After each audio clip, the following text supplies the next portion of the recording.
out there, guitar people, and it's Darren here again on Canadian Thanksgiving. Yes, it's Canadian Thanksgiving, not American Thanksgiving, so happy Thanksgiving to all my Canadian people out there. We're here today to talk about a few things. We're going to talk about Michael Schenker, one of my favorite guitarists. He was my guy growing up, you know, everyone had their guy, you know, I was into, you know, if you're into Eddie Van Halen and he was your guy, or Randy Rhoads or Steve Vai, Michael Schenker was my guy.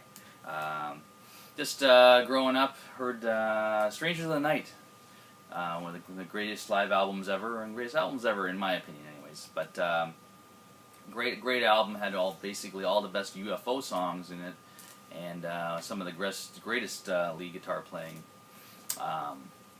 Anyways, in my opinion. Yeah.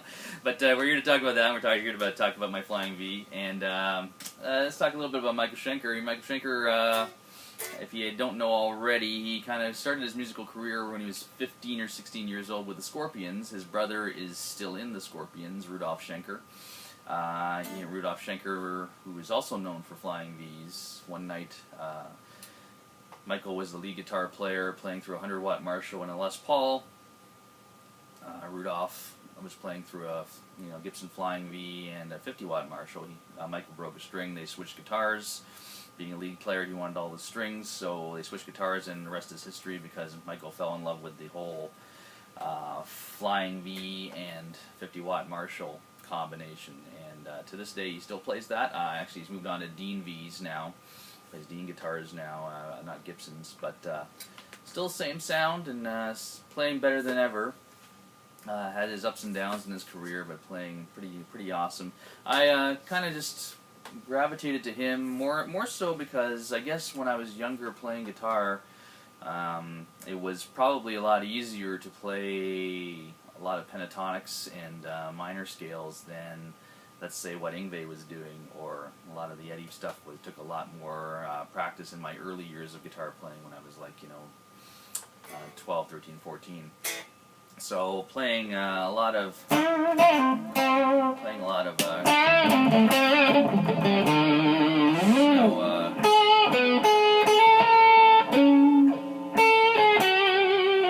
of melodic stuff and all that. But yeah, just gravitated towards that and listen to Strangers of the Night and you'll know what I'm talking about. Anyhow, the guitar. Let's take a look at our guitar here. Guitar featured of the video. Gibson Flying V? No, it's not a Gibson Flying V. I'll flip it over and you guys will know what I mean.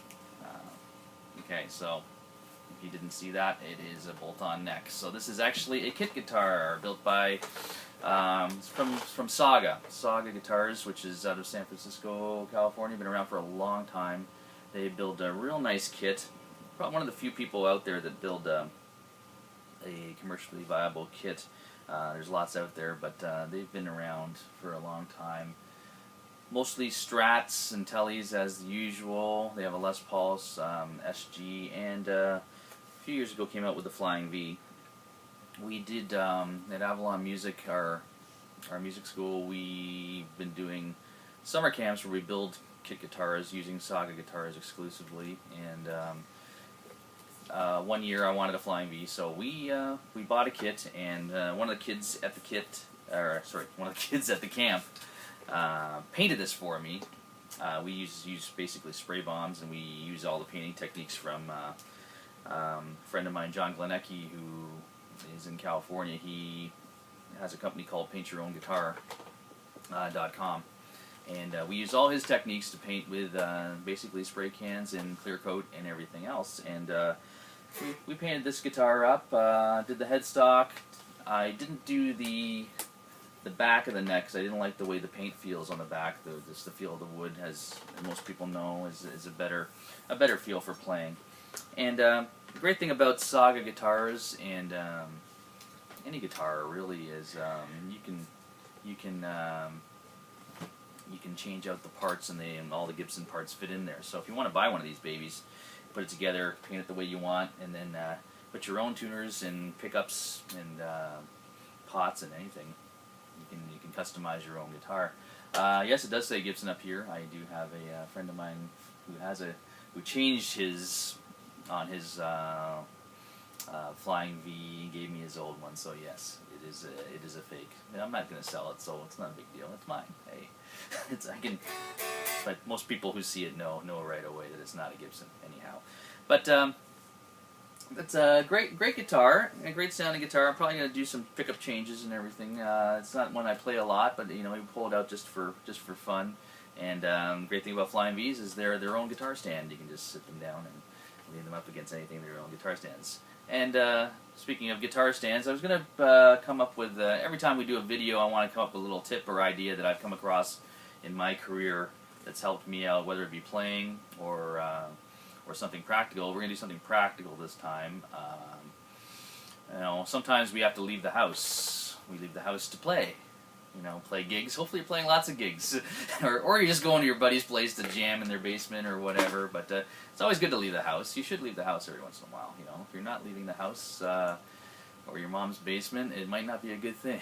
Anyhow, and make sure you get dressed when you leave the house. Don't walk out with your pajama pants on, or you bring down, if you own a house, you bring down your property values in your neighborhood. So anyhow, so enough of my rambling. When you do leave, you have to pack up your guitars, which you usually have a case for. You usually have usually you carry your amp with a cover, or if you got a really nice amp, you have a road case for it, or something else. And the one thing that we always forget is our stands. Like, we always have guitar stands, mic stands, music stands sometimes if we're doing something that requires reading or whatever. Where do we put our stands, right? We usually just, carry them like this. Drummers usually have some kind of hardware case. It's not the greatest thing to have a hardware case for if you're a guitar player, because it's just one more thing to carry. So my idea is, if you have a gig bag, and most of us have lots of gig bags. This is actually the Flying V's gig bag. Hey, look at that. Shaped like a V and everything else. But anyways, so if you have an old gig bag, just take your stands,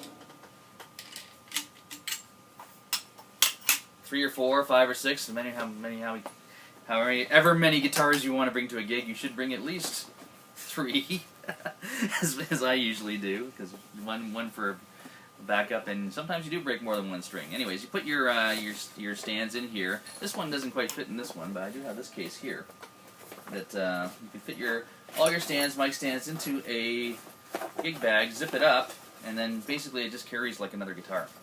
Anyhow, I didn't come up with that, but I just found it through my travels. That's a real easy way to just carry gigs. I did a gig last Christmas where it was an acoustic gig, and it was bad parking, so I didn't want to make more than 2 trips to the car.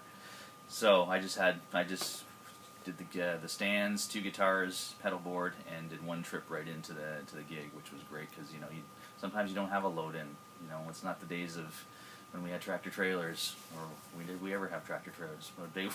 We had PAs and everything else. It's a lot. Their gigs are scaled down quite a bit. So if you want to have to make 1 trip from your vehicle up to your gig, you might want to do that. It's hard to carry stands sometimes, but that was my tip. Hey, look at that.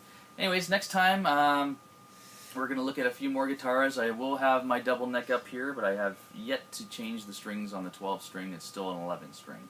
So I'll have my double neck up and a few other guitars. And other than that, take it easy, have a good one, and my Canadian friends, happy Thanksgiving. Take it easy.